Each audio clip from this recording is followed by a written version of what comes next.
বসে নিচ্ছি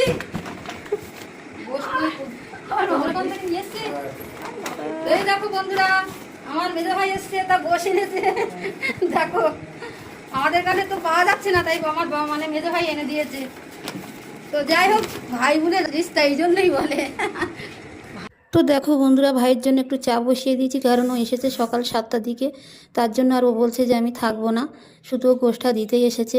তো তার জন্য ভাবছি ওকে যে একটু কিছু খাইয়ে দেই, না দিলে আমার তো খুব কষ্ট পাবো আমি, ও কিছু না খেয়ে গেলে। তো অনেকবার ওকে বলছি দুপুরটা খেয়ে যাও, বলছে আমি থাকবো না, আমার কাজ আছে।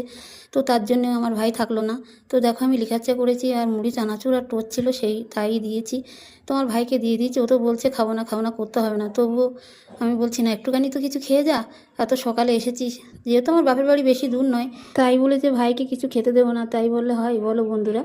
তো যাই হোক, একটু যা পেরেছি তাই ওকে দিয়েছি। তো ও খেয়ে খাচ্ছে। তারপরে দেখছি যে একটা পিসিও এসেছে, বলছে আমাকে একটু চা দে। তো এই পিসিটা যেহেতু কেউ নেই, তো আমার পাশেই বাড়ি, তো এনি টাইমও আসে, আমি ওকে দেওয়ার চেষ্টা করি, ও যা চায় আমি দিই। বন্ধুরা, আমার ভাই তো বাড়ি চলে যাচ্ছে, তো এই যে তার জন্যই লজে দিচ্ছি, আমার ভাই করে আছে, আর এইগুলো লজে, আর এই একটা টোস্ট দিয়ে দিচ্ছি, আর এই একটা ক্যাথা পেড়ে দিয়েছি, ওখানে সেলাই করে দেবো, তার জন্য আমার ভাই কাছে দিয়ে দিচ্ছি।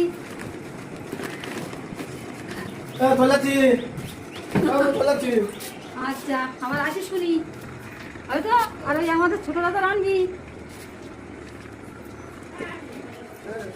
ওই দেখো আমার চলে যাচ্ছি, দেখো আমার এমন দেখছে